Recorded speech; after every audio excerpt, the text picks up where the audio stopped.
As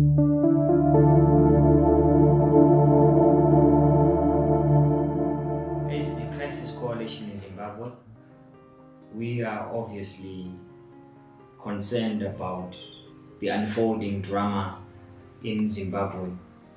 We call upon all Zimbabweans to exercise restraint and avoid unnecessary circulation of fake news, which is only increasing anxiety.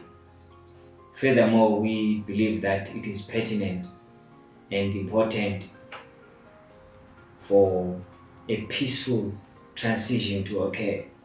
It is particularly important for this transition to have specific time frames and milestones. We need to know by when will this country return to civilian rule, first of all.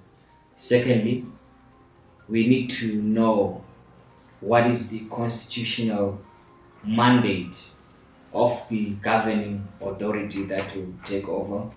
Thirdly, we call for an inclusive process of resolving this current crisis in Zimbabwe. We believe everybody has a role. The political parties have a role. The military has a role which is spelled out in the Constitution of Zimbabwe. Civil society has a role. The international community has a role. The churches have a role. So it's very important for us as Zimbabweans to work at co-creating a transitional period which will then usher a stable economy, jobs and employment for the people of Zimbabwe, a democratic process that will usher free and fair elections. We believe that this is very pertinent and important for us to work on as Zimbabweans.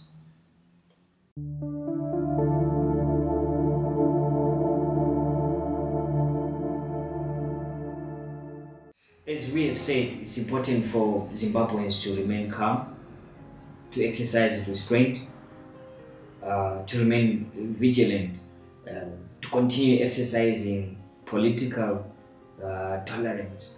And we believe it's imperative for the authorities to respect the fundamental rights of citizens that are enshrined in the Zimbabwean Constitution. So we pray, we hope and we believe that during this period, the rights of citizens will not be violated. The right to freedom of association, the right to freedom of movement, the right to freedom of assembly, the right to freedom of assembly. These are fundamental rights that are enshrined in the Constitution. And it is up to us as citizens to ensure that we protect and we enjoy these rights. And it is the responsibility of the governing authorities, indeed the military authorities that are running the country at the moment. It is incumbent on them to uphold the Constitution and to protect the rights of the citizens of Zimbabwe.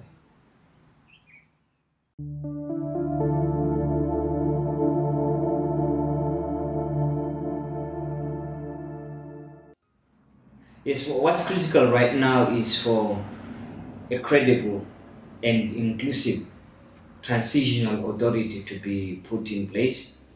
This transitional authority should involve political parties, maybe the military, civil society, and academia. We need a credible transitional authority that will ensure that during the next few months or the next coming year, the Constitution is realigned to reflect the constitutional realities obtaining at the moment. Secondly, economic stability is important. Economic stability and growth is important. And that should be the number one imperative of a transitional authority, to ensure that there is economic stability, there is economic growth. Thirdly, to ensure that there is a roadmap to free and fair elections, leading to a legitimate government.